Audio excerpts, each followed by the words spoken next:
last lecture, as we discussed pre-acquisition and post-acquisition profits. And in the last, as we discussed, that we have to prepare the different control charts, जिसको हमने कहा था कि working notes, और वो जो working notes में analysis of profits of subsidiary, cost of control, minority interest and consolidated reserves and surpluses. तो लेट अस स्टार्ट. आज हम शुरुआत करेंगे analysis of the profits of subsidiary से, कॉस्ट ऑफ, यानी कि चारों जो वर्किंग नोट्स एक क्वेश्चन के साथ जो बनते हैं उसके बारे में आज हम डिस्कस करेंगे. तो सबसे पहले हम डिस्कस करते हैं जो कि analysis of the profits of subsidiary, जिसको हम स्टेटमेंट ऑफ नेट एसेट्स भी बोलते हैं. अब आपको पता है कि हम स्टेटमेंट ऑफ नेट एसेट्स क्यों बोलते हैं, क्योंकि हम यहाँ पे इक्विटी अप्रोच फॉलो करते हैं. आपसे मैंने पहले भी डिस्कस किया था कि इंडिया में जो है वो दो अप्रोचेज होती हैं. ये देखिए यहाँ पे आपके पास ये इक्विटी है, ये एसेट्स हैं और ये लाइबिलिटीज हैं. तो दो अप्रोचेज होती हैं. मान लीजिए कि ये 10,000 की एसेट्स हैं और 3,000 की लाइबिलिटीज हैं, तो 7,000 की इक्विटी है. तो अगर हम नेट एसेट अप्रोच, यानी कि एसेट्स माइनस लाइबिलिटी, और दूसरी है मेरी इक्विटी, ठीक है जी. तो हम ऐसे नहीं लिखते 10,000 माइनस 3,000 इज इक्वल टू 7,000 रुपए. तो क्यों ना हम शॉर्टकट ले लें, क्योंकि इक्विटी भी कितनी है, 7,000 है. तो इस तरह से हम कौन सी अप्रोच लेते हैं जी, इक्विटी अप्रोच. इक्विटी अप्रोच से हम कैलकुलेट करते हैं स्टेटमेंट ऑफ नेट एसेट्स की. ओके. तो analysis of profits of subsidiary में जैसे हमारे पास क्या था जी, ये मान लो सपोज करो this is the opening date 1 April 2020. Pre and post हमने प्रीवियस लेक्चर में डिस्कस किया था. ये हमारे पास ये डेट ऑफ एक्विजिशन आ जाती है, मान लो 1 जनवरी 2021, और ये हमारे पास डेट ऑफ कंसोलिडेशन है 31 मार्च 2021. तो अब पीछे से जितने भी लेक्चर्स हमने कहे वहां तक आपको ये समझ आ गया है. तो अब आपको ये अंडरस्टैंड हो रहा है कि ये मैं क्या कहना चाह रहा हूं. इसलिए ये पीरियड मेरा प्री और ये मेरा पोस्ट एक्विजिशन है. तो मुझे जो स्टेटमेंट ऑफ नेट एसेट्स की कैलकुलेशन करनी है वो कैसे करनी है, मुझे जो जब मैं मीन्स होल्डिंग कंपनी अब सब्सिडियरी कंपनीज को जब एक्वायर कर रहा, तो उसके जो प्रॉफिट्स हैं उनको मैं एनालाइज करूंगा, और एनालाइज करने के बाद प्री और पोस्ट एक्विजिशन में दोनों को डिस्ट्रीब्यूट करूंगा. और डिस्ट्रीब्यूट करने का रीजन इसके पीछे यही है कि प्री एक्विजिशन की जो ट्रीटमेंट है वो अलग से होती है, पोस्ट एक्विजिशन की ट्रीटमेंट अलग होती है. क्योंकि प्री एक्विजिशन को हम कैपिटल प्रॉफिट मानते हैं और जो पोस्ट एक्विजिशन है उसको रेवेन्यू प्रॉफिट्स मानते हैं. तो इस तरह से दोनों की जो ट्रीटमेंट है वो अलग होती है. That's why we have to separate the pre acquisition and post acquisition profits. तो उस केस में देखिए, अब हम आपको एक ये फॉर्मेट बता रहे हैं जो सबसे सिंपल फॉर्मेट है कैलकुलेशन करने के लिए. स्टार्टिंग में आपको थोड़ा सा दिक्कत लगेगी कि ये पता नहीं क्या है, लेकिन जैसे जैसे आपकी प्रैक्टिस बढ़ेगी वैसे वैसे आपको लगेगा कि अच्छा ये तो फॉर्मेट बहुत ही आसान है और इसमें कोई भी कंफ्यूजन नहीं है.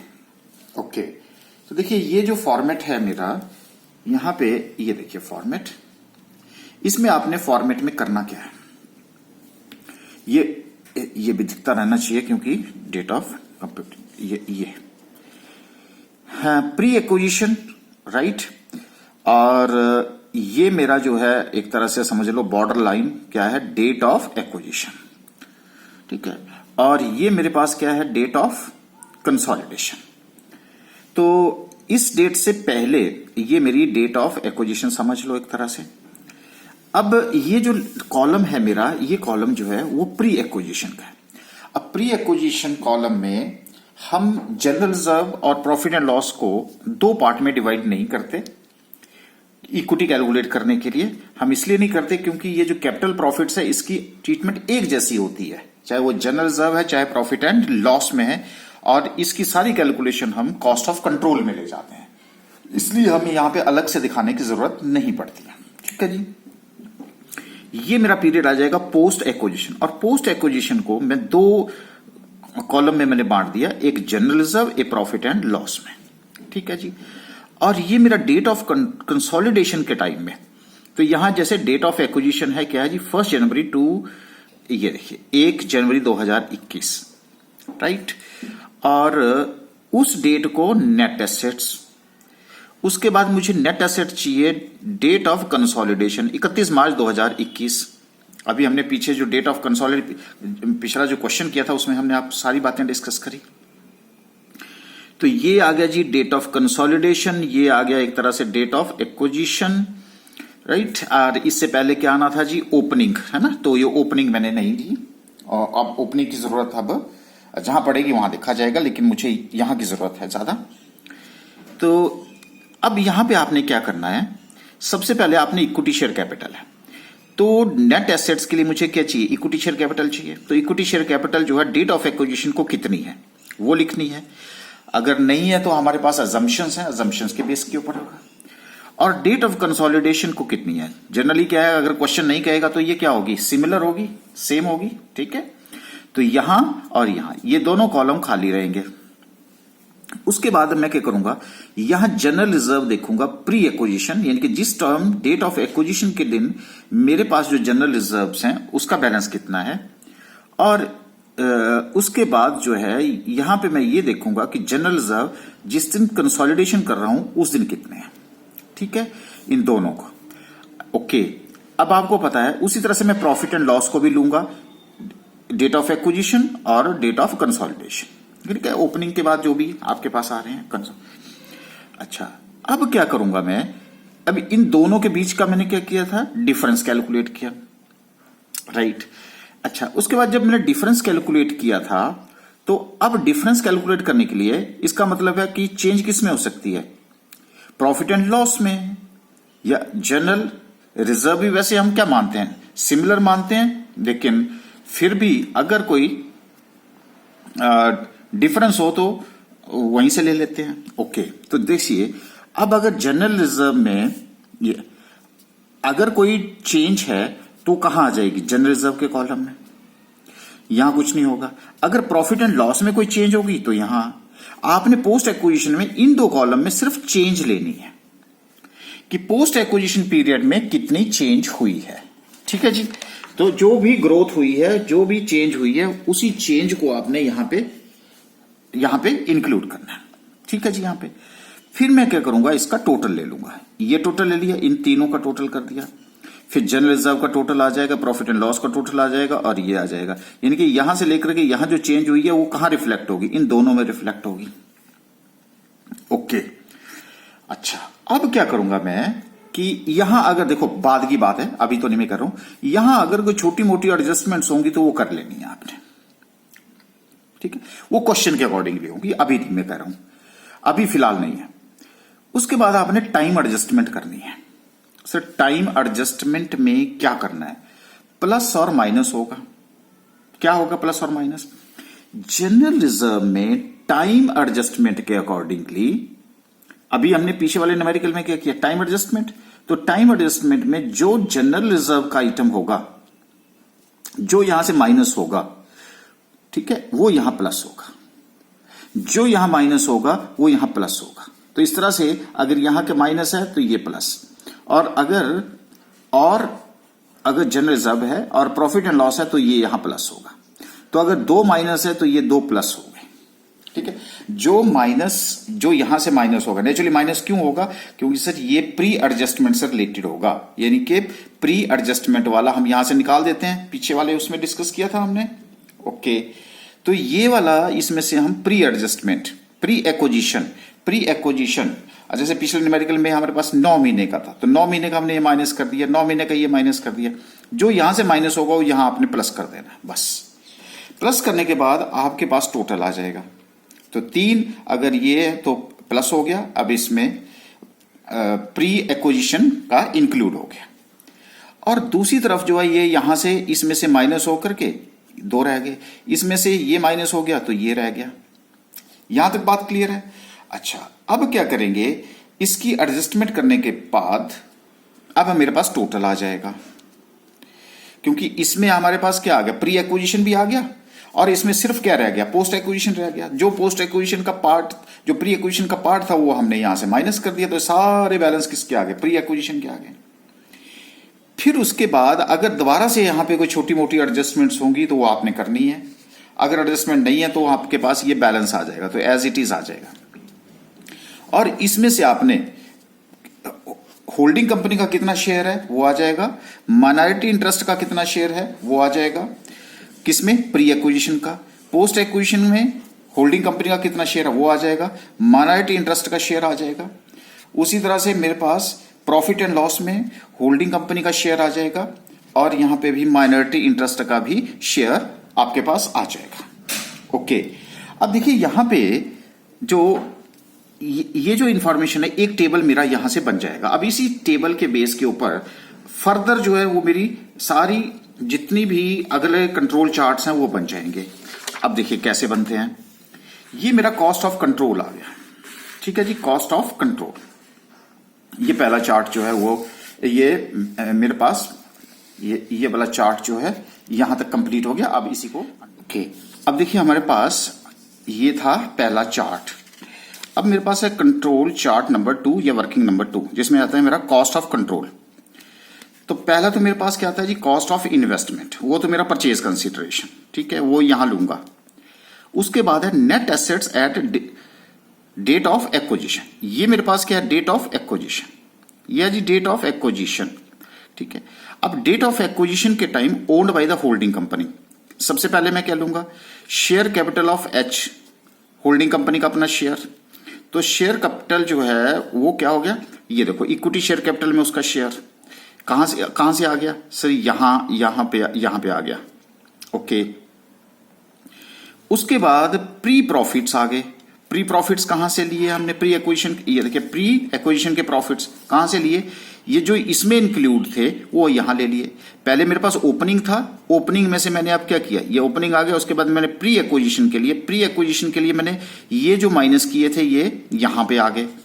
इसलिए जो प्री प्रॉफिट होल्डिंग कंपनी के जो शेयर हैं, ये देखो होल्डिंग कंपनी का जो शेयर वो कर दिया।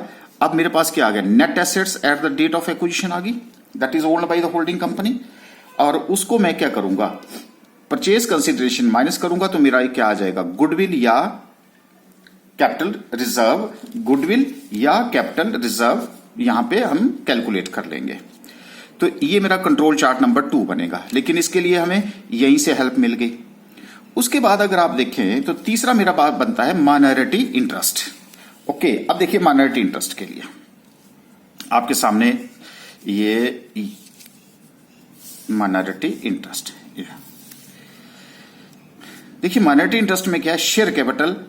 शेयर कैपिटल कहां है जी मेरे पास, ये देखिए इस होल्डिंग कंपनी के शेयर में क्या क्या है, ये इसमें क्या क्या है सर, इसमें एक तो है, ये देखिए ये है इक्विटी शेयर कैपिटल।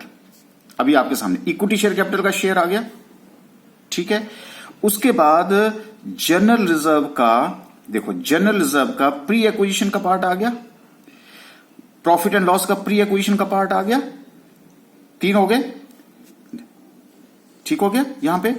उसके बाद सर यहां पे ये देखो जनरल रिजर्व का भी प्रॉफिट एंड लॉस का शेयर भी आ जाएगा। तो देखिए आप शेयर कैपिटल माइनॉरिटी इंटरेस्ट का शेयर आ गया, ये देखो MI। उसके बाद प्री प्रॉफिट्स आ गए, बिल्कुल प्री प्रॉफिट सर इसी में इंक्लूड है। फिर पोस्ट प्रॉफिट, ये देखो पोस्ट एक्विजिशन, ये कौन से प्रॉफिट्स हैं आपके पास, ये देखो पोस्ट एक्विजिशन, मतलब आपके सामने है, ये देखो ये है माइनॉरिटी इंटरेस्ट। ये माइनॉरिटी इंटरेस्ट में किस किस का है, माइनॉरिटी इंटरेस्ट में शेयर है इक्विटी शेयर कैपिटल का, उसके बाद जनरल रिजर्व का प्री एक्विजिशन और प्रॉफिट एंड लॉस का प्री एक्विजिशन। 3 हो गए, तो मैं पहले आपको 3 काउंट करा लेता हूं। शेयर कैपिटल हो गए, प्री प्रॉफिट्स हो गए।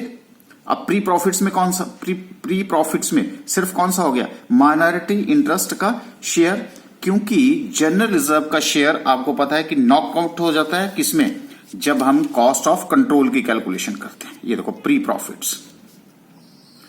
अच्छा, अब उसके बाद आपके पास आ जाता है पोस्ट प्रॉफिट्स। ये देखो पोस्ट प्रॉफिट्स में जनरल रिजर्व के पोस्ट प्रॉफिट और प्रॉफिट एंड लॉस के पोस्ट प्रॉफिट्स, लो जी ये मेरा पोस्ट जनरल रिजर्व आ गया और पोस्ट प्रॉफिट्स आ गया। तो सिंपल सी बात क्या होगी, देखो ये एमआई और ये एमआई तीनों को प्लस करूंगा तो मेरे पास क्या आ जाएगा, माइनॉरिटी इंटरेस्ट आएगा। रादर कि मैं बार बार जो है इसको अंडरस्टैंड करता रहूं। इस कंट्रोल चार्ट से मुझे ये भी पता चल गया।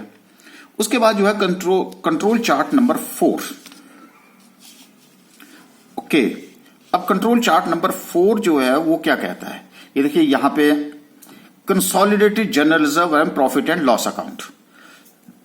तो उसमें मेरे पास holding companies general reserve and profit and loss account में मेरे को बैलेंस शीट से मिल जाएगा, plus post general reserve and profit and loss H share, ये लो ये बच गया था ना, ये वाला बच गया था।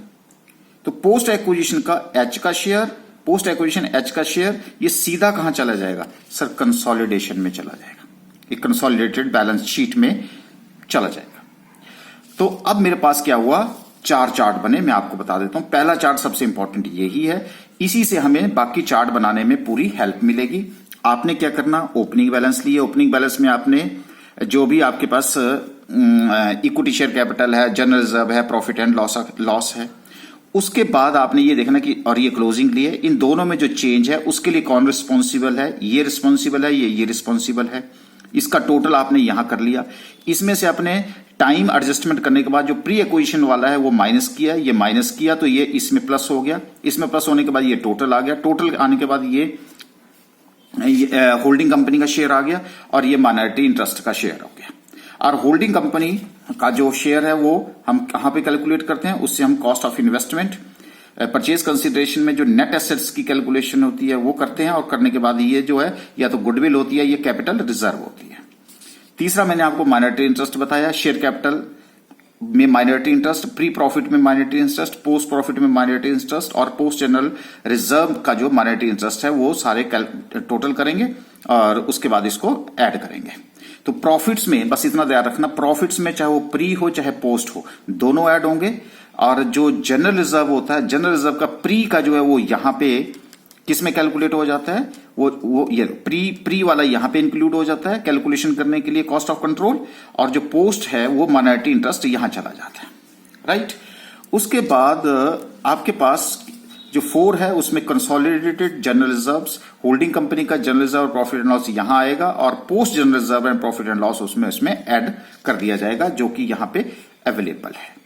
ठीक है जी, चलो अब हम इसको क्या करते हैं कि इसी टेबल को, फॉर्मेट को आपको समझने के लिए एक कंसेप्ट बिल्डिंग जो है वो क्वेश्चन करते हैं, उससे आपको और ज्यादा समझ आएगा।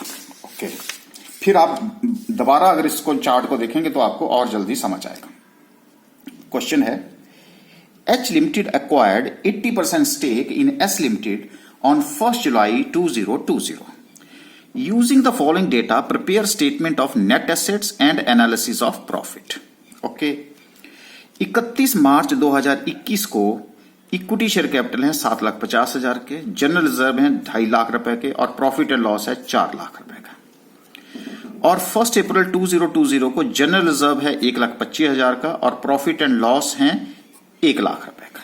अब ये इंफॉर्मेशन आपके पास है, तो चलिए पहले हमारे पास ये देखते हैं कि टाइमलाइन क्या है। अब टाइमलाइन में ये मेरी टाइमलाइन आ गई, और टाइमलाइन में क्या है कि 1 अप्रैल 2020 से 31 दिसंबर 2021 तक मेरे बुक्स ऑफ अकाउंट्स बन रहे हैं। अगर ये बुक्स ऑफ अकाउंट्स मेरे तैयार हो रहे हैं तो अब देखता हूं कि मैं कब अक्वायर किया, 1 जुलाई। तो 1 जुलाई मेरी बीच में आ गई, तो इसका मतलब यहां से लेकर के यहां तक का पीरियड जो है प्री, और यहां से लेकर के यहां तक का पीरियड जो हो गया मेरा पोस्ट।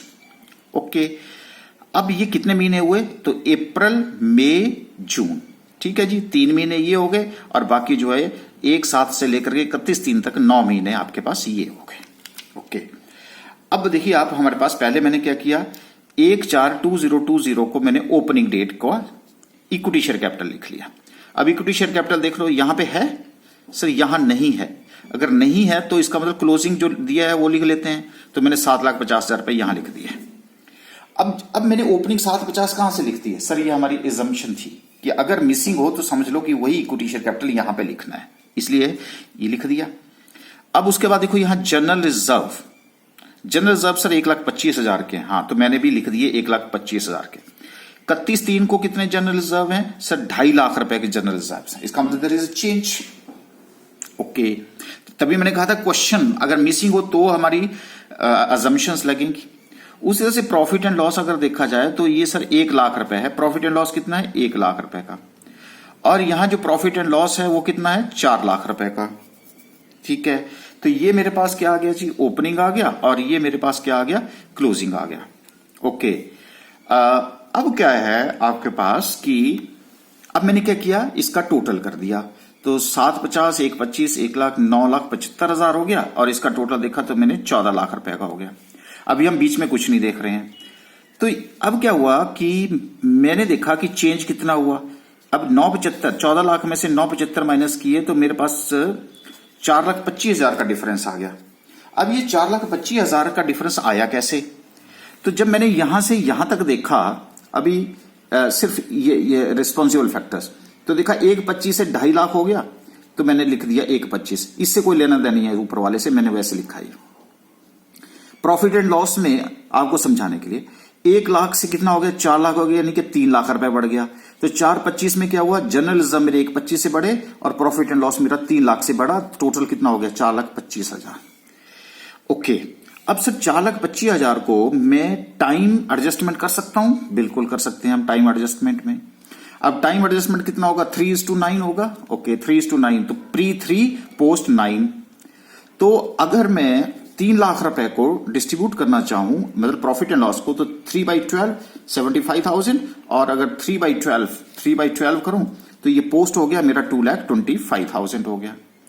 उसी तरह से अगर आपके पास टाइम एडजस्टमेंट में अगर मैं ले लूं 3 लाख रुपए किसको, तो ये 3 लाख रुपए मेरे किसके आगे? P&L के, और ये मेरे जनरल रिजर्व के आगे। जनरल रिजर्व में 1,25 इंटू 3/12 31,250, और 1,25 गुना 3/12 93,750 रुपीज आ गए। दोनों का अगर मैं टोटल करूं तो 1,25 आ रहा है, इनका टोटल करूं तो 3 लाख रुपए आ रहा है। अब मेरा टाइम एडजस्टमेंट भी हो गया सर, लेकिन मुझे क्या चाहिए? मुझे इस डेट को नहीं चाहिए। ये देखो, अब मुझे प्री एक्विजिशन और पोस्ट एक्विजिशन तो आ गया, मुझे चाहिए net assets on the date, या जैसे यहां 1 जनवरी 2021 है, ठीक है, आपको यहां चाहिए ना। तो ये देखो, अब आपको डेट ऑफ एक्विजिशन के टाइम में आपको नेट एसेट्स चाहिए ना, तो इसलिए क्वेश्चन मार्क है नेट एसेट्स। ओके, तो देखो मैंने नेट एसेट्स कैसे कैलकुलेट किया, जो मैं पहले भी बताता आया आपको। मैंने क्या किया? ओपनिंग 7,50,000, ठीक है। फिर मैंने क्या किया? ओपनिंग जनरल रिजर्व लिए 1,25,000, राइट। उसमें से मैंने क्या किया? प्री वाली जो जनरल रिजर्व थी यहां से लेकर के इसमें ऐड कर दिए 31,250। उसके बाद फिर मैंने P&L का ओपनिंग लिया, और उसके बाद जो है मैंने 75,000 किसके ले लिए? P&L के लिए ऐड कर लिए, ये कर लिए। तो कितना हो गया? 10,81,250। ये कि नेट एसेट्स मेरे पास यहां 10,81,250 की आ गई, ना कि 975 चाहिए था मुझे, ठीक है। और यहां से आगे तक का क्या हो गया? Post acquisition, right. तो अब मैं इस चीज को किसकी हेल्प से करना चाहता हूं सर? जो आपने ये फॉर्मेट बताया उस फॉर्मेट के अकॉर्डिंगली बना के बताओ। लो जी, अभी बताते हैं आपको कि कैसे ये इस फॉर्मेट के अकॉर्डिंगली बन जाएगा। लो, ये था मेरा फॉर्मेट। अब मेरे पास आ गया प्री एक्विजिशन, यानी कि एक साथ ये देखिए एक साथ है, एक साथ। ओके, तो प्री एक्विजिशन एक साथ 2020 को मेरी नेट एसेट्स, उसके बाद मेरा पोस्ट एक्विजिशन पीरियड, और उसके बाद मेरा डेट ऑफ कंसोलिडेशन 31 मार्च 2021 को। ये देखिए, अब मैंने सबसे पहले क्या किया? इक्विटी शेयर कैपिटल ली। ये जैसे ये इक्विटी शेयर कैपिटल, ठीक है। तो इक्विटी शेयर कैपिटल मेरी कितनी है? 7,50,000। यहां पे कितनी है? 7,50,000 हो गई, ठीक है। उसके बाद सर जनरल रिजर्व भी मेरे पास कितने हैं? 1,25,000 के हैं, लेकिन यहां पे जो चेंज हो गए वो 2.5 लाख के चेंज हो गए, 2.5 लाख। तो ये लो 2.5 लाख रुपए। इसका मतलब जनरल रिजर्व में डिफरेंस आ गया। ये देखो, ये डिफरेंस था कि कौन रिस्पॉन्सिबल है, तो ये डिफरेंस आ गया 1,25,000 का। उस तरह से प्रॉफिट एंड लॉस मेरा 1 लाख है और यहाँ पे 4 लाख है, तो जो दोनों का डिफरेंस है वो मैंने यहां लिख दिया 3 लाख रुपए। ठीक है जी, यहां पे कोई परेशानी नहीं। तो अब मेरे पास क्या हुआ, 9,75,000 मेरा ओपनिंग डेट को आ गया। ठीक है, मैंने फटाफट से क्या किए, ये देखो ओपनिंग उठाया ना मैंने फटाफट से। ओके, अब 750, 125 और प्रॉफिट एंड लॉस कहां से उठाया जी मैंने, ये देखो 1 अप्रैल के उठा लिए। मुझे क्या चाहिए थे, मुझे चाहिए थे इस डेट को, बिल्कुल मिलेंगे आपको इस डेट को। 9,75,000 और 14 लाख रुपए जो आपको ऊपर वाली डायग्राम में मैंने आपको बताया, ये देखो ऊपर नजर आ रहे हैं 9,75,000 14 लाख रुपए। कौन रिस्पॉन्सिबल है, ये देखो 425 यहां लिखा था मैंने, 1,25,000 और 3 लाख, यानी कि दोनों का टोटल कितना हो गया 4,25,000। फिर मैंने आपको बताया कि टाइम एडजस्टमेंट करो। मैंने कहा ठीक है जी, टाइम एडजस्टमेंट क्या बताया था, नेक्स्ट टाइम एडजस्टमेंट क्या करना है मुझे। देखो टाइम एडजस्टमेंट में मुझे ये देखना है कि प्री एक्विजिशन का कितना है, किसमें, जनरल रिजर्व में। सर जनरल रिजर्व 1,25 के थे, हमने टाइम एडजस्टमेंट की उसमें 31,250 थे, तो मैंने क्या किया 31,250 जो इस पीरियड के हैं उनको मैंने यहां से माइनस कर देना है। उस तरह से अब मेरे पास कौन सा आ गया, profit and loss. Profit and loss का टाइम मैनेजमेंट में कितना है 75,000। अब इन दोनों को मैंने यहां से क्या कर दिया माइनस, क्योंकि वो किससे रिलेटेड है, इस पीरियड से रिलेटेड है, इसलिए जो यहां से माइनस होगा यहां क्या हो जाएगा, प्लस हो जाएगा। देखो जो यहां से माइनस होगा वो यहां पे प्लस होगा। लो जी, माइनस क्यों करना है, क्योंकि ये प्री एक्विजिशन का है। अब मैंने क्या किया, ओपनिंग मेरी पास क्या आ गई, ओपनिंग शेयर कैपिटल आ गई। ठीक है जी, share capital, opening share capital मेरे पास आ गई। अब मैंने क्या किया, प्री वाले इसमें क्या कर दिया, प्लस कर दिया, जो यहां से माइनस वो प्लस, ये लो ये प्लस कर दिया। अब बताओ ये मेरा जो 10 लाख, अब इसमें मैं ये प्लस कर रहा हूं प्री वाले जो है, जिसमें जनरल रिजर्व और प्रॉफिट एंड लॉस का मेरा हिस्सा है, वो कितना बन गया जी 10,81,250 रुपए। अब बताओ यहां मैं कैलकुलेट कर रहा था आपको 10,81,250। ओके, और ये आपका फॉर्मेट है, ये देखो यहां से माइनस जो किए वो यहां पे प्लस कर दिए, प्लस हो गया जी 10,81,000। यहां से माइनस हो गया तो कितना बच गया 93,750। देखो मैच भी हो गया, पोस्ट का आ गया, अपने आप ही आ रहा है ना। 3 लाख में से 75,000 आपने यहां से माइनस किए तो 2,25,000 कौन से आ गए सर, पोस्ट एक्विजिशन के यहां पे आ गए। क्लियर होगी जी यहां पे बात। अच्छा, अब उसके बाद टेबल में हमने क्या कहा कि ये जो बैलेंस आया उसमें होल्डिंग और माइनॉरिटी इंटरेस्ट कैलकुलेट करो। ठीक है, अब इसकी होल्डिंग कितनी है, होल्डिंग कितनी है 80% स्टेक बोला है आपको, कैलकुलेट करने की जरूरत नहीं है। तो 80% कितना हो गया 8,65,000, तो माइनॉरिटी का इंटरेस्ट कितना हो गया 2,16,250। यहां पे होल्डिंग का कितना हो गया 75,000 और कितना हो गया 18,750, 1,80,000 and 45,000 rupees. This is your 45,000 rupees. ठीक है जी बात यहां पे। ओके, अब देखो अब ये आ गया मेरा होल्डिंग और सब्सिडियरी, ये माइनॉरिटी इंटरेस्ट। अच्छा, अब देखो आप कॉस्ट ऑफ कंट्रोल में, अब माइनॉरिटी इंटरेस्ट में क्या क्या आया देखना, एक ये फिगर आई, एक ये फिगर आई, एक ये फिगर है। इसमें क्या क्या है सर, इसमें एक तो ओपनिंग शेयर कैपिटल है और साथ में जनरल रिजर्व और प्रॉफिट एंड लॉस अकाउंट का प्री एक्विजिशन का पार्ट ऑलरेडी इंक्लूड है। ठीक है, अगर ये ऑलरेडी इंक्लूड है तो इससे हम कैलकुलेट क्या करते हैं सर, इससे हम कैलकुलेट करते हैं कॉस्ट ऑफ कंट्रोल। क्या करते हैं, कॉस्ट ऑफ कंट्रोल, यानी कि गुडविल कैलकुलेट करते हैं।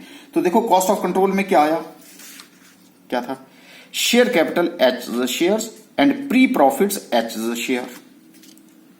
देखो किसमें, नेट एसेट कैलकुलेट करने के लिए ऑलरेडी इसका पार्ट बन गया ना, इसका पार्ट बन गया ना। ये देखो ये दोनों किसके पार्ट बने सर, इसके पार्ट बने। 10,81 में से 80% इसका आया तो इसका पार्ट बना कि नहीं बना।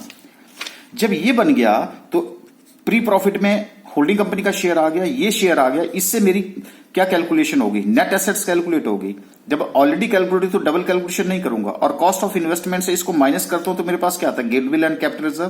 कंसेप्ट क्लियर हुआ। अच्छा, ऑलरेडी इसका पार्ट है, अब समझ आएगा आपको। अच्छा, अब आ जाओ सर माइनॉरिटी इंटरेस्ट में। ठीक है, माइनॉरिटी इंटरेस्ट में देखो क्या क्या लिखा है, ये है शेयर कैपिटल, बिल्कुल शेयर कैपिटल आ गया। कौन सा था शेयर कैपिटल, ये देखो 7,50,000 में 7,50,000 में MI इंटरेस्ट है, इसमें 2,16,250 में क्या क्या है देखो, एक 750 है, 750 का जो कैलकुलेशन है, तो ये शेयर कैपिटल आ गया। उसके बाद प्री प्रॉफिट आ गया, ठीक है, क्या आ गया जी, प्री प्रॉफिट्स माइनॉरिटी इंटरेस्ट के, ओके। उसके बाद पोस्ट प्रॉफिट्स, ये है पोस्ट प्रॉफिट्स, ओके। उसके बाद है पोस्ट जनरल रिजर्व, ये देखो post general reserve, post general reserve. तो इस केस में क्या है कि ये प्लस ये प्लस ये आपके पास क्या बन गया, आपका माइनॉरिटी इंटरेस्ट आपके पास तैयार हो गया। इस तरह से मेरा माइनॉरिटी इंटरेस्ट में देखिए क्या क्या इंक्लूड है। अब 2,16,250 में क्या क्या इंक्लूड है सर, इक्विटी शेयर कैपिटल है, जनरल रिजर्व और प्रॉफिट एंड लॉस है, ओपनिंग प्लस इसमें क्या आ गए, प्री आ गए, और प्री में से जो 20% शेयर है वो इसका आ गया, राइट। और साथ में जनरल रिजर्व में और कौन से, पोस्ट एक्विजिशन। तो देखिए अब माइनॉरिटी इंटरेस्ट में क्या क्या आ रहा है, शेयर कैपिटल आ गई, माइनॉरिटी इंटरेस्ट, प्री प्रॉफिट्स में कौन कौन से आ गए जी, जनरल रिजर्व भी और प्रॉफिट एंड लॉस भी आ गया, माइनॉरिटी का शेयर, पोस्ट प्रॉफिट्स माइनॉरिटी का share, post general reserve minority का शेयर। अब यहां प्रॉफिट और जनरल रिजर्व मैंने अलग अलग क्यों लिखे हैं, क्योंकि यहां से आ रहे हैं, ये पोस्ट है जनरल रिजर्व, ये पोस्ट क्या है, ये देखो पोस्ट क्या है, ये पोस्ट प्रॉफिट एंड लॉस है, ये पोस्ट जनरल रिजर्व है। इसमें क्या क्या है, इसमें जो स्टार्टिंग शेयर कैपिटल है और प्री प्रॉफिट में कौन कौन से आ गए, जनरल रिजर्व और साथ में आपके प्रॉफिट्स आ गए। इसलिए इन सब का जब टोटल कर दूंगा तो मेरे पास क्या आ जाएगा, ये माइनॉरिटी, इसका अगर मैं टोटल करूं तो ये क्या आ गया, मेरा माइनॉरिटी इंटरेस्ट आ जाएगा, ठीक है जी। अच्छा, उसके बाद सर इसका और इसका, ये जो दो पोस्ट एक्विजिशन प्रॉफिट्स आए ये कहां जाएंगे, ये देखो कंसोलिडेटेड जनरल रिजर्व, जो होल्डिंग कंपनी के जनरल रिजर्व और प्रॉफिट लॉस हो गए उसमें ये ऐड हो जाएंगे, देखो उसमें वो ऐड हो जाएंगे, और ये मेरा ये दोनों टोटल जो है वो कंसोलिडेटेड बैलेंस शीट में चला जाएगा। तो इस तरह से क्या, देखो इस टेबल से बहुत सिंपल हो जाता है कि कैसे जो है हमने कैलकुलेशंस करनी है। तो और इसी से हमने क्या किया, सारी कैलकुलेशंस करके जितने भी हमारे कंट्रोल चार्ट थे वो सेकंड, थर्ड, फोर्थ सबकी कैलकुलेशन करने के लिए मुझे इजी हो गया। तो चलिए अब हम ऐसा करते हैं कि इसकी पूरी एप्लीकेशन करते हैं, एक क्वेश्चन लेकर के जो है वो देखते हैं इसको कि प्रूव करके बताते हैं। तो आइए जी, और ये क्वेश्चन मैंने जानबूझ करके लॉसेस वाला लिया है, क्योंकि एग्जाम में स्टूडेंट कंफ्यूज हो जाता है और एग्जामिनर भी आपको एक सिंपल क्वेश्चन पूछा लेकिन उसमें एक टेक्निकल पॉइंट डाल देता है, और वो होता है प्री एक्विजिशन लॉस वाला पॉइंट। ये क्या पॉइंट है, आइए डिस्कस करते हैं। The balance sheets of H Limited and its subsidiary S Limited as on 31 December 2020 were as follows. ये H Limited की है, ये S Limited की है, पार्टिकुलर्स हैं, इक्विटी एंड लाइबिलिटीज हैं, शेयर कैपिटल है, इक्विटी शेयर्स ऑफ ₹1 ईच है, 10,000 की है, 6,000 की है। जनरल रिजर्व, क्योंकि अब मेरा फोकस जो है उसके ऊपर है तो इसलिए मैं जो फाइनल अकाउंट अगर ले रहा हूं तो मैं जानबूझ के A, B नहीं लिख रहा हूं, एक तरह से एक्सट्रैक्ट ले रहा हूं, ठीक है। अच्छा, प्रॉफिट एंड लॉस अकाउंट जो है वो 4,000। अब देखिए जनरल रिजर्व यहां H लिमिटेड में है, यहां नहीं है, यानी कि सब्सिडरी में नहीं है। प्रॉफिट एंड लॉस अकाउंट यहां पे है, यहां पे भी है, ठीक है। क्रेडिटर्स यहां पे है, यहां पे भी है, ओके। उसके बाद आप एसेट साइड आ जाइए, सन्ड्री एसेट्स लिख दिया मैंने डायरेक्ट ही, 16,000, 10,000, ठीक। Investment in 4,000 shares in S limited 4,000, तो कितने के पर, अब इसका इसके साथ लेना देना है ना, ये और ये, ठीक है। इसका मतलब अब यहां लग रहा है कि माइनॉरिटी इंटरेस्ट है, क्योंकि ₹1 का शेयर है तो ये 6,000 शेयर है, ठीक है। शेयर्स भी कितने हैं, 6,000 है। इसने इसमें से कितना है, 4,000 शेयर्स लिए हैं। अगर 4,000 इसका 2,000 शेयर किसी और के पास चलेगी, इसका माइनॉरिटी इंटरेस्ट आएगा, ओके। आगे पढ़ते हैं। The shares were purchased bye H limited in S limited on 30 जून 2020, और ये जो मेरी बैलेंस शीट है सर ये तो 31 दिसंबर को है। इसका मतलब ये जो बुक्स ऑफ अकाउंट्स मेंटेन कर रहा है ये 1 जनवरी से 31 दिसंबर तक का कर रहा है, और यहां पे उसने शेयर जो परचेज किए वो कब किए, 30 जून को किए। अगर इसने 30 जून को किए हैं, इसका मतलब प्री एक्विजिशन और पोस्ट एक्विजिशन का क्वेश्चन है, ये भी क्लियर हो गया। ऑन 1 जनवरी 2020, ये देखो यहां से क्लियर हो गया कि टाइमलाइन 1 जनवरी टू दिसंबर है।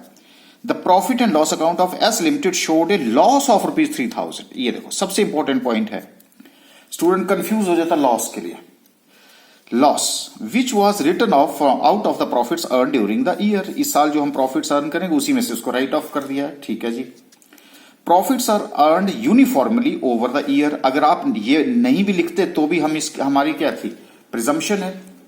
Prepare a consolidated balance sheet of H limited and S limited as on 31 December 2000 giving all working. देखो कई बार आपको इतना सा सिंपल सा क्वेश्चन आ जाता है। ओके, तो आइए जी, सबसे पहले हमारा कैलकुलेशन क्या होगा सर? हमारी कैलकुलेशन होगी माइनॉरिटी इंटरेस्ट की। अब क्वेश्चन को यहां रखते हैं, और नहीं भी होगा तो आप नोट कर सकते हैं। नोट करके जो है वो आसान रहेगा, तो मुझे जो मैं बार बार है तो आपको बार बार जो है वो फिर क्वेश्चन पे जाना नहीं पड़ेगा, जैसे मुझे जाना पड़ता है। सर पहले आप ये बताओ कि माइनॉरिटी इंटरेस्ट की कैलकुलेशन कैसे होगी? ठीक है, ये लो जी। देखो सबसे पहले सोल्यूशन में हम माइनॉरिटी इंटरेस्ट की कैलकुलेशन करेंगे। देखो माइनॉरिटी इंटरेस्ट की कैलकुलेशन कैसे करते हैं। कितने शेयर्स खरीदे उसने? 4000, और थे कितने एस लिमिटेड में? 6000। तो सिंपल ही बात है, 4000 खरीद लिए, 4000 divided by 6000 which is equal to 2/3। मुझे लगता है 2/3 में रहने देते हैं। ये किसका आ गया जी? एच लिमिटेड का। शेयर कितना हो गया? 2/3। तो फिर माइनॉरिटी इंटरेस्ट कितना हो गया सर? एच माइनस एच, ये 1 माइनस एच का शेयर। एच का शेयर कितना हो गया? 2/3। तो माइनॉरिटी इंटरेस्ट कितना हो गया? 1/3। हाँ जी, यहां तक बात क्लियर हो गई। देखो minority interest is equal to H limited का शेयर कितना हो गया सर? 2/3। तो माइनॉरिटी इंटरेस्ट यानी कि आउटसाइडर का कितना हो गया? 1 minus 2/3 which is equal to 1/3। अब आपकी इच्छा है इसको परसेंटेज में कन्वर्ट करना। मुझे लगता है फ्रैक्शन में, परसेंटेज में बहुत कंफ्यूजन सा हो जाएगा। फ्रैक्शन में भी क्योंकि कंसेप्ट है, जिस मर्जी उससे कर लेते हैं। अब नए उसे फ्रैक्शन से कर लेते हैं, ठीक है। अब पहले सबसे पहले हम टाइमलाइन पे चलते हैं। अभी हमें आप पता चला कि ये जो बुक्स ऑफ अकाउंट्स मेंटेन कर रहा है वो कर रहा है 1 जनवरी से, ठीक है जी। कहां से कर रहा है जी? 1 जनवरी से। इसको क्वेश्चन को हटा देते हैं यहां से, ओके। तो 1 जनवरी 2020 से 31 दिसंबर 2020 की मेरी टाइमलाइन है। लेकिन उसने शेयर कब परचेज किए सर? 30 जून 2020 को, ओके। तो ये जो 30 जून आ गया ये 2020, तो जनवरी, फरवरी, मार्च, अप्रैल, मई, जून, 6 महीने हो गए। ये तो और आसान हो गया। तो ये मेरा बॉर्डर लाइन आ गई, और बॉर्डर लाइन से जो है इस तरफ का पीरियड क्या हो गया? प्री एक्विजिशन, और इस तरफ का हो गया पोस्ट एक्विजिशन, ठीक है। अब प्री एक्विजिशन और पोस्ट एक्विजिशन मेरे पास आ गया, तो ये मैंने पीरियड भी निकाल लिया, 6 मंथ और 6 मंथ, और आसान हो गया। अब मेरे पास दिया क्या रखा है, ये देखो अभी देखते हैं सर। इक्विटी शेयर कैपिटल यहां पे 6000 की दे रखी है। लो जी, इक्विटी शेयर कैपिटल 6000 की है, लेकिन 1 जनवरी को जो है वो आपको इक्विटी शेयर कैपिटल नहीं दे रखी है। इंफॉर्मेशन ये है, अगर नहीं दे रखी है तो इसका मतलब है कि हमें प्रिज्यूम करना पड़ता है, तो ये ओपनिंग भी उतनी ही होगी। तो ये क्लोजिंग हमारे पास थी वो हमने लिख ली, ओपनिंग मेरे पास नहीं थी, तो इसका हमारी प्रिजम्पशन चली, इसलिए हमने यहां लिख ली। अच्छा, अब सबसे इंपॉर्टेंट पॉइंट ये देखो, प्रॉफिट एंड लॉस अकाउंट 31 दिसंबर को कितना है मेरा प्रॉफिट एंड? 1800 रुपया। लो जी, ये 1800 लिख दिया। ओपनिंग, अब ओपनिंग भी देख लेते हैं जी। Profit and loss account S limited showed a loss of ₹3000। अरे 3000 रुपीज का लॉस है, तो प्रॉफिट एंड लॉस अकाउंट कितना बता रहा है? -3000। अब स्टूडेंट क्या करते हैं, फटाफट से 3000 में से 1800 माइनस करते हैं और आगे बढ़ जाते हैं। तो अभी हम इस चीज को नहीं देख रहे हैं, अभी हम इस चीज को नहीं देखेंगे, जो बीच वाली चीज है इसको नहीं देखेंगे, ठीक है जी। अब मैं सिर्फ यहां और यहां देख रहा हूं सर। इसका टोटल अगर मैं देखूं तो अब इसका टोटल कितना आ रहा है सर? 6000 माइनस 3000 सर, ये आ रहा है 3000। ये प्लस में हो गया, ओके। और इसका टोटल कितना हो गया? 6000 प्लस 1000 सर 7800। ये नेट एसेट्स ओपनिंग डेट को इतनी है, क्लोजिंग डेट को इतनी है सर। इसमें कितना चेंज हुआ? 4800 का।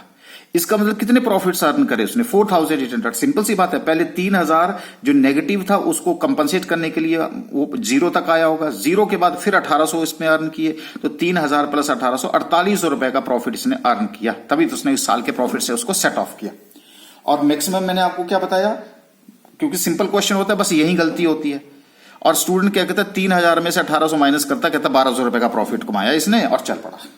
आपने ये गलती नहीं करनी, और मैक्सिमम टाइम ऐसा क्वेश्चन होता है एग्जाम, क्योंकि एग्जामिनर ने आपको सिर्फ एक पॉइंट पे तो आपकी नॉलेज को चेक करना होता है।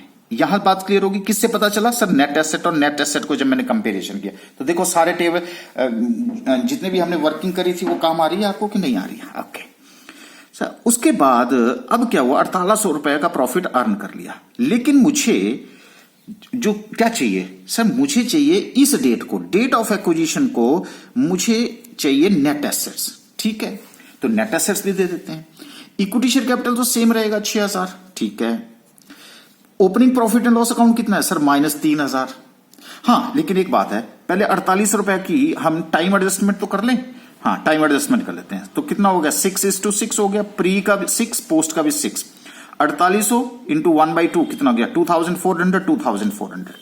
इस दौरान जो है उसने कितना किया? 2400। इस दौरान कितना अर्न किया? 2400। तो ओके, तो मेरा ओपनिंग कितना हो गया? 3000 प्लस प्री के टाइम में मैंने परचेज कितना अर्न किया? 2400। अभी मेरे टाइमलाइन ने बताया, तो 3000 मेरा माइनस में था, 24 रुपए मैंने 6 महीने तक अर्न किए। इसका मतलब अब मेरा लॉस कितना रह गया? सिर्फ 600 रुपए, क्योंकि 3000 माइनस के 2400 प्लस के, तो -600 हो गए। तो अब क्या हो गया? 6000 मेरा ओपनिंग था, इसमें मैं प्लस और माइनस क्या करता हूं सर? जो भी मैंने प्रॉफिट एंड लॉस इस टाइम अर्न किया, तो कितना आया? 600 रुपए मेरा लॉस आया। लॉस को मैं इसमें से करूंगा तो मेरे पास कितने की इक्विटी आ गई सर? 5400 रुपए की इक्विटी आ गई। अगर 5400 की इक्विटी मेरे पास आ गई है, तो उसमें से अब मेरे को क्या करना पड़ेगा सर? 2/3 जो है वो किसका है? होल्डिंग का है। होल्डिंग का है तो 2/3 अगर मैं कैलकुलेट करूं तो 3600 रुपए। ये कहां जाएगा? कॉस्ट ऑफ कंट्रोल कैलकुलेट करने के लिए। और ये 1800 रुपए क्या है? माइनॉरिटी इंटरेस्ट है। अब देखो आप, अगर आप 5400 से इधर को जाओगे 7800, तो ऑटोमेटिकली बता रहा है कि 2400 रुपए का डिफरेंस हो गया। तो आगे जी मेरी इक्विटी, तो मुझे इक्विटी इस डेट को नहीं चाहिए होती, मुझे इक्विटी इस डेट को चाहिए होती है। तो यहां तक मेरा पॉइंट क्लियर हो गया। अच्छा सर, ये चार्ट के थ्रू बताओ। ठीक है, ये लो जी चार्ट बना देते हैं।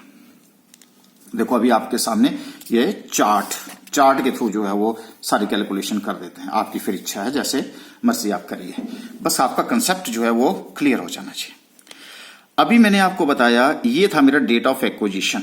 अब मैं इसमें जो है टेबल में ये वाली डेट नहीं लेता, मैं ये वाली डेट लेता हूं। ओके, तो पहले तो मुझे ओपनिंग लेना पड़ता है ना यहां पे, फिर उसके बाद इस डेट की एसेट्स के लिए एडजस्टमेंट करनी पड़ती है ना, टाइम एडजस्टमेंट। हाँ, तो देखो मेरे पास ये 6000 रुपए मैंने यहां लिख दिया, जो 6000 रुपए आपने यहां लिखे थे प्री एक्विजिशन। ओपनिंग ले लिया मैंने 6000, फिर उसके बाद मेरा क्या था? लॉस था 3000 रुपए का। तो अल्टीमेटली मेरे पास जो बैलेंस बच गया वो 3000 बच गया। ये मैंने क्लोजिंग के लिखे हैं, ये सब क्लोजिंग के। ये देखो 6000 और 1800 रुपए आपने बताया, तो मैंने भी 6000 और 1800 यहां लिख दिया है। इसका टोटल हो गया 7800, इसका हो गया 3000। देखो अपने आप ही आया 3000। अब इसमें जो है वो कितनी चेंज हुई सर? चेंज हुई 4800 की। लेकिन ये 4800 की चेंज के लिए कौन रिस्पॉन्सिबल है? क्या जनरल रिजर्व रिस्पॉन्सिबल है? सर जनरल रिजर्व तो दे ही नहीं रखे हैं, नहीं दे रखे हैं, तो इसलिए ये नील आ गया। प्रॉफिट एंड लॉस बिल्कुल, तो जनरल रिजर्व नीला है, इसलिए डिफरेंस नहीं है। P&L में 3000, ये आ गया सर 4800 की वजह से जो है, क्योंकि पहले 3000 के प्रॉफिट माइनस में थे, ये प्लस में हो गए, इसलिए ये रिस्पॉन्सिबल हुआ। तो पूरी ग्रोथ के लिए रिस्पॉन्सिबल कौन है सर? प्रॉफिट। बोलो यहां तक बात क्लियर है? अच्छा, अब मैंने क्या किया, उसमें की टाइम एडजस्टमेंट। टाइम एडजस्टमेंट में अभी आपने बताया 24 और 24 रुपए, ठीक है। तो मैंने क्या किया, P&L से 24 रुपए माइनस किए, जो माइनस किए वो मैंने यहां पे प्लस कर दिए। जो 24 रुपए यहां से मैंने माइनस किए, वही मैंने क्या किए? प्लस किए। ये आपके सामने जो मैंने यहां से माइनस किए वो मैंने प्लस किए। मैं बार बार बता करके आपको आपके माइंड में जो है ये चीज बिठा दूंगा और आपको ये लगेगा कि ये तो बहुत आसान है, ठीक है। अगर यहां जनरल रिजर्व होता तो भी मैं इसको माइनस करता, यहां प्लस कर देता। अब बताओ, ये जो प्री एक्विजिशन है ये यहां से मैंने माइनस किया, यहां प्लस कर दिया। अब आप बताओ मैंने क्या किया, प्री एक्विजिशन के प्रॉफिट्स या जनरल रिजर्व दोनों ले लिए। अब मेरा 5400 क्या आ गया सर, मेरा ये आ गया जो मेरी इक्विटी चाहिए थी कौन सी डेट को सर, डेट ऑफ एक्विजिशन को, वही तो मैं ढूंढ रहा हूं। लो यहां से देख लो, ये देखो 5400 आ रहा है। देखो कितनी कैलकुलेशन करनी पड़ी, लेकिन मैं यहां से बिल्कुल सिंपल बता रहा हूं। अब उसमें से आपकी होल्डिंग कितनी है सर, 2/3 जिसको बोलते आप परसेंटेज में लेते थे, आप फ्रैक्शन में ली, कितना हो गया 36 रुपए। माइनॉरिटी इंटरेस्ट कितना हो गया 1/3, कितना हो गया 1800 रुपए। लो आसान हो गया। अच्छा जनरल रिजर्व का नहीं है, P&L का है जो, तो 1600 में से 1/3 किसका है, होल्डिंग का है। और माइनॉरिटी इंटरेस्ट कितना है 800 रुपए का इंटरेस्ट है। अब देखो अगर मैं माइनॉरिटी इंटरेस्ट को कैलकुलेट करने की कोशिश करूं तो 1800 प्लस 800 2600 रुपए। अब 1800 रुपए में क्या क्या इंक्लूड है sir, equity share capital, general reserve, profit and loss जो ओपनिंग था, और साथ में आपके पास प्री, जितने भी प्री के थे वो सारे के सारे थे कि नहीं माइनॉरिटी, इसमें 1800 रुपए में माइनॉरिटी इंटरेस्ट में है कि नहीं, और साथ में पोस्ट एक्विजिशन के जो P&L है वो इंक्लूड है, और मेरा माइनॉरिटी इंटरेस्ट बन गया। लो जी, माइनॉरिटी इंटरेस्ट में शेयर कैपिटल, प्री प्रॉफिट्स आ गए, पोस्ट प्रॉफिट्स आ गए, और पोस्ट जनरल रिजर्व अगर इफ एनी, लेकिन मेरे पास यहां पे नहीं है। हाँ जी बोलिए जी, यहां तक बात क्लियर है आपके पास? ओके, अगर ये आपके पास, अगर ये बात आपके पास क्लियर है तो अब मैं आपके साथ पहला क्या था जी मेरा, कॉस्ट ऑफ कंट्रोल। अब मेरा जो क्वेश्चन है वो क्या है, वो क्वेश्चन ये है कि इसने 4000 शेयर कितने के खरीदे सर, 4000 के। ठीक है, तो मुझे क्या देखना है, गुडविल या, ठीक, तो पहला मेरा फ्लो चार्ट क्या था, कॉस्ट ऑफ कंट्रोल। तो देखो कॉस्ट ऑफ इन्वेस्टमेंट कितने की करी सर, 4000। यहां भी cost of investment purchase consideration 4000 minus net assets at the date of acquisition. लो जी, net assets at the date of acquisition 3600 रुपए। सर ये 3600 रुपए जो है वो कहां से आए आए जी 3600 रुपए, 3600 रुपए आए क्योंकि इसका होल्डिंग इसका था। अब मेरी क्या आ गई, 3600 रुपए की नेट एसेट्स के लिए मैंने कितना पैसा दिया सर, 4000 रुपए दिया आपने। अगर 4000 रुपए दिया तो गुडविल मेरी कितनी होगी 400। कहां चली जाएगी सर, CBS में चली जाएगी। ओके, अब उसके बाद आ जाओ मेरा cost of control.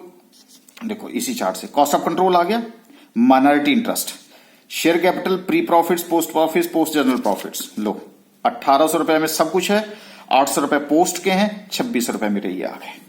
Minority interest कितना हो गया 2600 रुपीज का मेरा माइनॉरिटी इंटरेस्ट हो गया।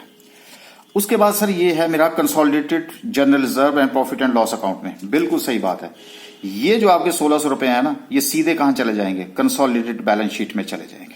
अब वो कैसे जाते हैं उसके लिए भी मैं आपको बता देता हूं। देखो मुझे ये दिखा है ना आपके holding company general reserve and profit and loss account, ठीक है। आप मुझे बताना होल्डिंग कंपनी के जनरल रिजर्व कितने हैं सर, 4000 रुपए के। लो जी, होल्डिंग कंपनी के जनरल रिजर्व मैंने कितने लिख दिए 4000। मैं कंसोलिडेटेड बैलेंस शीट की बात बता रहा हूं, नोट्स टू अकाउंट्स जो बनेगा।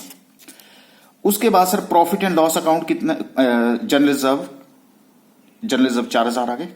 प्रॉफिट एंड लॉस कितने हैं 4000। लो जी, प्रॉफिट एंड लॉस में भी मैंने लिख दिए 4000।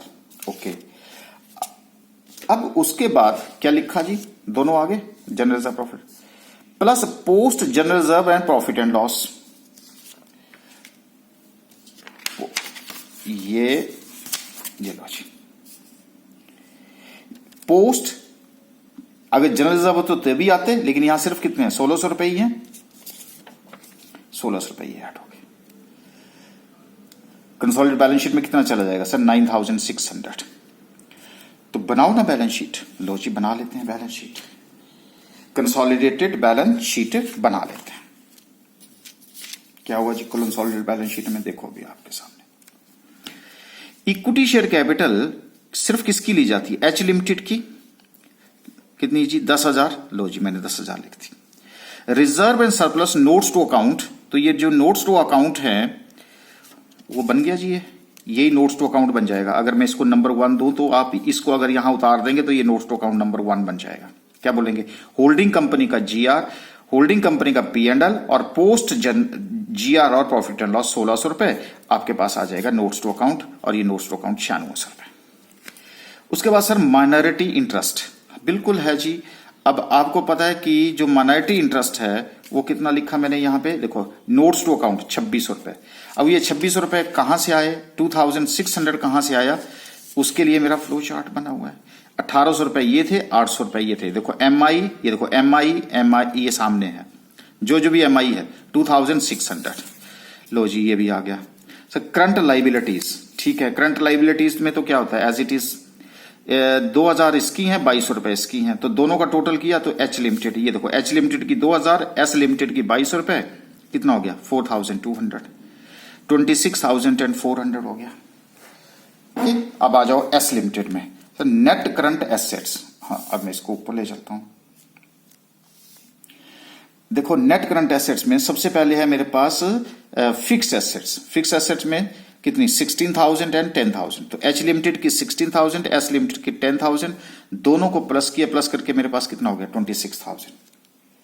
और एक बात आपकी, ये आपने कॉस्ट ऑफ कंट्रोल में कैलकुलेट की है गुडविल, कितनी, कॉस्ट ऑफ इन्वेस्टमेंट 4000 थी, net assets on the date of acquisition कितनी होगी 36 रुपए, तो गुडविल कितनी होगी 400 रुपए। तो गुडविल मेरी एसेट है, कितना हो गया 400 रुपए, टोटल कितना हो गया 26,400 रुपए। लो जी asset is equal to liabilities, इसका टोटल भी 26,400, इसका टोटल भी 26,400। मैंने कहा ना आपको कि आप जितनी प्रैक्टिस करेंगे उतना लर्न करेंगे। तो आई होप कि अब ये जो फॉर्मेट है, अब आपको ये फॉर्मेट जो है वो समझ आया होगा। एक बार फिर आपको revision, equity share capital opening, equity general reserve opening, profit and loss opening, ये क्लोजिंग। अब इन ओपनिंग और क्लोजिंग में दोनों में डिफरेंस कहां से आया, क्या जनरल रिजर्व रिस्पॉन्सिबल है या प्रॉफिट एंड लॉस रिस्पॉन्सिबल है। इनका टोटल किया, इनका टोटल किया, तो इनका इस दोनों के बीच का जो डिफरेंस है वो इस ये जो है ये इस दोनों के बराबर होगा।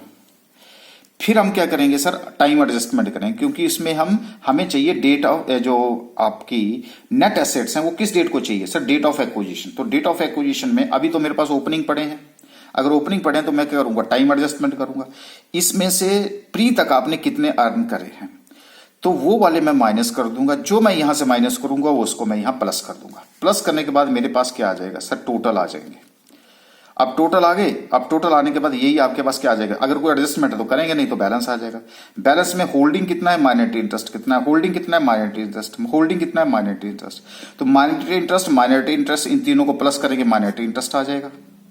ठीक है, और इसमें से जो पोस्ट एक्विजिशन का प्रॉफिट है वो कहां चला जाएगा, सीधा सर कंसोलिडेटेड बैलेंस शीट में चला जाएगा। और ये जो अमाउंट है ये कहां चला जाएगा सर, ये कॉस्ट ऑफ कंट्रोल की कैलकुलेशन के लिए हेल्प करता है, उससे हमें गुडविल और कैपिटल रिजर्व का पता चलता है। इसी के चार्ट के ऊपर बेस पे हमने क्या बनाते हैं सर, कॉस्ट ऑफ कंट्रोल बनाते हैं। और कॉस्ट ऑफ कंट्रोल में cost of investment minus net assets, फिर उसके बाद आपको माइनॉरिटी इंटरेस्ट बताया, फिर उसके बाद आपको कंसोलिडेटेड बताया। ठीक है, तो अब यह है कि share of net asset not owned by the holding on date of consolidation, ये आपके नोट्स हैं। If minority interest is negative it is shown in the loss in the consolidated profit and loss, उसमें नहीं दिखाया जाता। Minority interest shown in अपने consolidated balance sheet in equity as a separate item from holding equity. अभी आपको जो हमने balance sheet बनाई उस बैलेंस शीट में देखो माइनॉरिटी इंटरेस्ट को अलग शो किया है कि नहीं किया है। अब आपको ये पॉइंट समझ आ रहे हैं कि नहीं आ रहे हैं।